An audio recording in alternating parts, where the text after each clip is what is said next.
ce geste de toi viendra mon secours.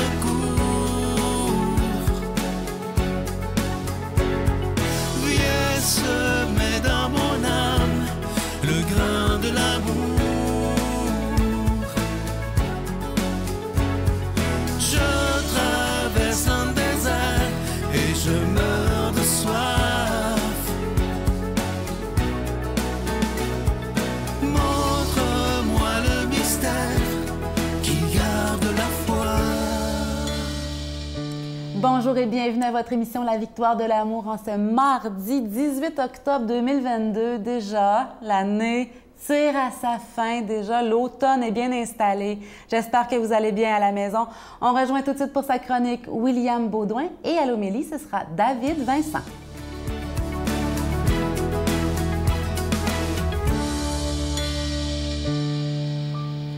Bonjour à vous tous, chers amis. J'espère que vous allez bien en cette belle matinée. Aujourd'hui, la beauté du jour est une gracieuseté de Sœur Emmanuelle, dont je vous ai parlé les dernières semaines, et de Mère Teresa. Vous allez voir, avec le sujet d'aujourd'hui, on a besoin de ces deux grandes femmes-là pour l'aborder. Le sujet, justement, c'est le bonheur. Alors, je vous lis un petit passage de ces deux femmes, puis on y revient par la suite. Sœur Emmanuelle a écrit un jour « Le secret du bonheur, c'est très simple, c'est de donner du bonheur aux autres. » C'est tellement simple aujourd'hui que je suis quasiment gêné de vous en parler. Sœur Emmanuelle a dit aussi « Le paradis, c'est les autres ». On a déjà entendu la fameuse phrase de Jean-Paul Sartre qui disait « L'enfer, c'est les autres ». Mais Sœur Emmanuelle dit tout le contraire. Le paradis, c'est les autres. Et je termine en disant ce que Mère Teresa nous a livré comme message. « Seigneur, quand je suis affamé, donne-moi quelqu'un qui a besoin de nourriture. Quand j'ai soif, envoie-moi quelqu'un qui a besoin d'eau. Quand j'ai froid, envoie-moi quelqu'un à réchauffer. Quand je suis blessé, donne-moi quelqu'un à consoler. » Et ça continue. Vous comprenez un peu le principe. Alors aujourd'hui, j'aimerais vous faire visualiser, méditer, réfléchir sur un moment dans votre vie où vous avez donné de vous-même, vous avez rendu un service à quelqu'un, vous avez aidé quelqu'un gratuitement. Puis gratuitement, ça ne veut pas dire vous n'avez pas reçu d'argent en échange de ce don. Ça veut simplement dire qu'il n'y avait pas de calcul derrière. Il n'y a pas d'intention de retrouver quelque chose en échange. Donc, pensez à un moment comme ça, je suis certain que vous en avez quelques-uns, voire plusieurs dans votre vie, et ressentez l'effet que ça vous a procuré. Cher ami, j'ai l'impression que vous touchez au bonheur. Le bonheur, selon les deux grandes femmes, les deux grandes saintes que je vous ai dit, c'est les autres. Ce qui est vraiment spécial dans cette conception-là du bonheur, c'est que notre perspective, notre vision des autres change complètement. Plutôt que d'être en compétition avec les autres, plutôt que d'être des rivaux dans l'objectif à atteindre, dans un résultat à atteindre, bien, on voit l'autre différemment. L'autre est un moyen, soudainement, d'avoir accès au bonheur. Cette simple réalisation-là change à peu près tout. Ça nous propulse dans un monde de fraternité, d'entraide, de partage, un peu comme ce que Jésus nous enseignait ou voulait qu'on mette en application très simplement. L'autre devient une opportunité d'être heureux, de toucher au bonheur. Chaque matin, en se levant, on peut choisir de dire « Aujourd'hui, je vais tenter de donner ma vie, je vais tenter d'aider quelqu'un simplement, gratuitement comme ça. » Je pense à un patient que j'accompagne régulièrement qui disait à un moment donné, il était alité à l'hôpital, il n'y avait plus rien à faire, puis tout ce qui s'était donné comme mission, c'était de sourire au plus d'infirmières et de préposés possible. Mais c'est ça le bonheur. Alors, sur ces paroles, je vous souhaite une excellente semaine. À bientôt. Notre Père qui es aux cieux, que ton nom soit sanctifié, que ton règne vienne, que ta volonté soit faite sur la terre comme au ciel. Donne-nous aujourd'hui notre pain de ce jour. Pardonne-nous nos offenses, comme nous pardonnons aussi à ceux qui nous ont offensés. Et ne nous laisse pas entrer en tentation, mais délivre-nous du mal, car c'est à toi qu'appartiennent le règne, la puissance et la gloire pour les siècles des siècles. Amen. Je continuerai à croire, même si tout le monde perd espoir. Je continuerai à aimer, même si les autres parlent de haine. Je continuerai à construire, même si les autres détruisent. Je continuerai à parler de paix, même au milieu d'une guerre. Je dessinerai des sourires sur des visages en larmes et je tendrai les bras à ceux qui se sentent épuisés. Oui, je continuerai à croire. Encore une fois, j'ai la joie de vous parler de mon tout nouveau livre qui est le cadeau du mois d'octobre. Il s'intitule « La vie après la mort », ce que Jésus nous promet. J'y ai mis tout mon cœur. Vraiment, c'était une joie pour moi de faire ce livre-là parce que la mort m'a toujours questionné. Avant, j'avais très peur de la mort et avec le temps, j'ai appris à l'apprivoiser et ce livre-là m'a beaucoup aidé. Et je sais qu'il y a beaucoup d'entre vous qui ont une crainte de la mort épouvantable, mais je vous promets que ce livre-là va beaucoup vous aider parce que je nous rappelle dans ce livre toutes les promesses que Jésus nous fait, que la vie, ça se finit pas quand on meurt. Au contraire, c'est une nouvelle vie qui s'ouvre sur l'éternité, imagine, mais une éternité où la souffrance n'existera plus. Alors, je vous rappelle qu'il est écrit en gros caractères, facile à lire. Vous le recevrez avec un don de 25 $, et si vous en voulez deux, avec un don de 40 $, je vous donne l'adresse, La Victoire de l'amour, case postale 120, succursale Boucherville à Boucherville, le J4B 5E6, je vous la redonne, La Victoire de l'amour, case postale 120, succursale Boucherville à Boucherville, le J4B 5E6, également par téléphone, par carte de crédit du lundi au vendredi de 8h30 à 16h30 dans le 514-523-4433,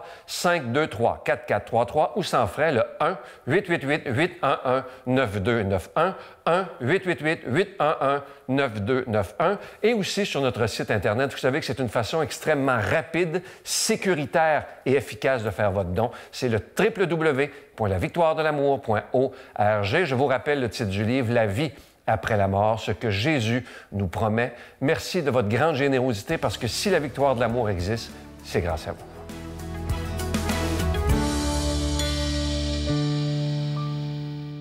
Mon Dieu, donnez-moi la sérénité d'accepter les choses que je ne peux changer, le courage de changer les choses que je peux et la sagesse d'en connaître la différence. Amen.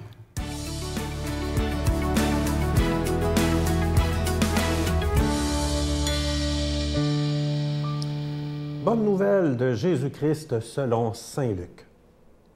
Parmi ses disciples, le Seigneur en désigna encore 72.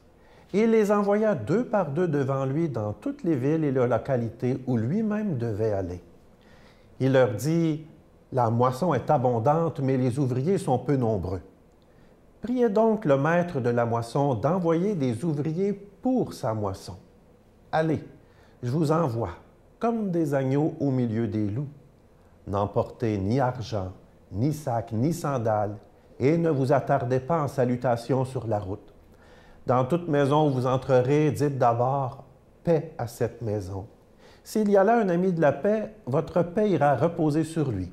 Sinon, elle reviendra sur vous. Restez dans cette maison mangeant et buvant ce que l'on vous servira, car le travailleur mérite son salaire. Ne passez pas de maison à maison. Dans toute ville où vous entrerez et où vous serez accueillis, mangez ce qu'on vous offrira.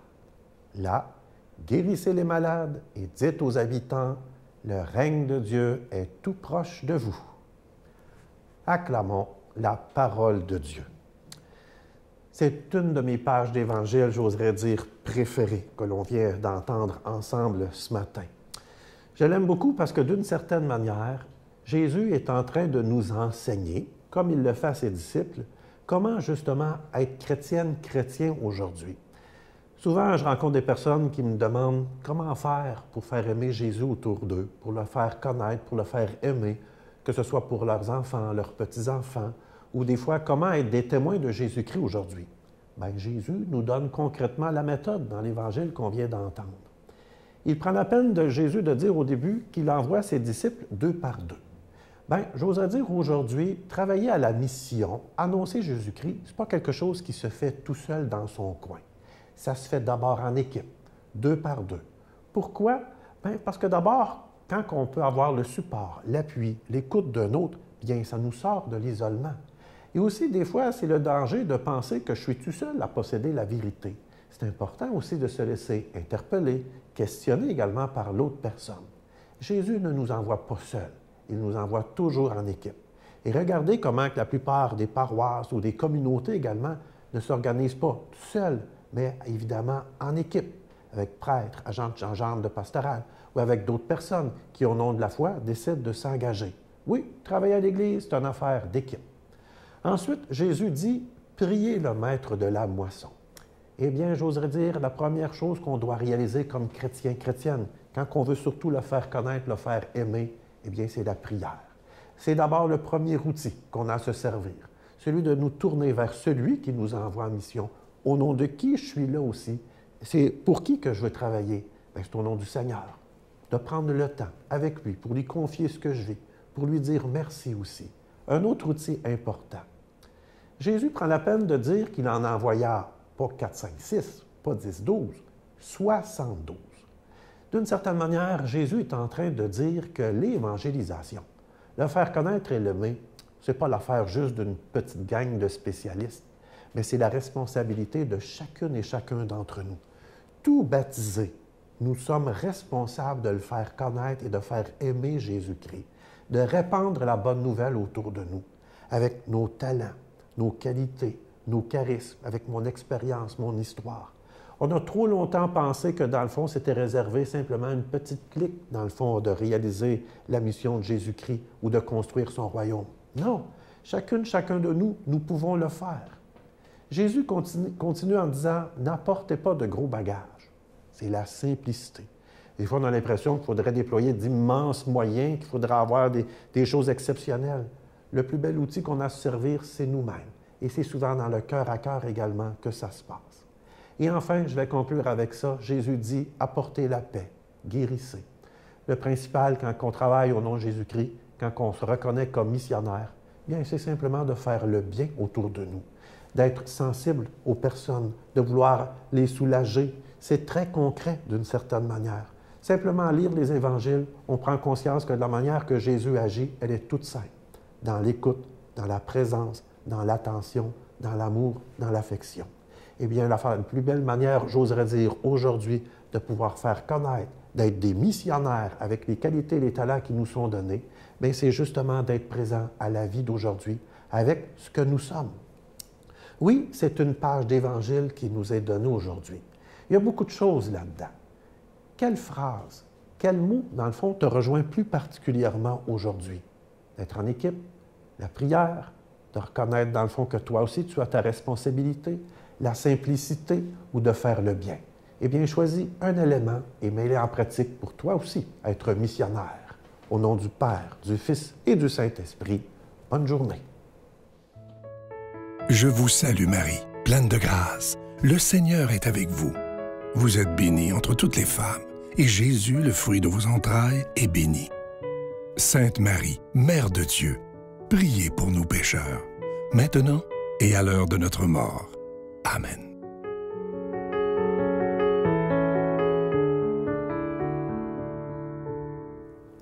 Laissez-moi encore vous encourager à vous procurer ce merveilleux petit livre si inspirant, rempli d'espérance que Sylvain nous offre ce mois-ci. Vous le procurez, c'est vous faire un cadeau et c'est soutenir en même temps la mission de la victoire de l'amour. Un livre rempli d'espérance où on entend les promesses de Jésus pour la vie après la mort. Le titre est magnifique, je vous le redis, « La vie après la mort, on ne s'éteindra jamais ». Ce que Jésus nous promet, que c'est beau, on ne s'éteindra jamais. Nous allons nous revoir au ciel, ça c'est certain. Je vous souhaite une excellente journée. Il n'y a pas un dépendant, que ce soit drogue, alcool, peu importe, qui se lève le matin et qui ne prie pas pour arrêter. C'est une obsession. Il n'y a pas personne qui veut être là-dedans. Prendre un enfant par la main et lui chanter des refrains pour qu'il s'endorme à la tombée du jour.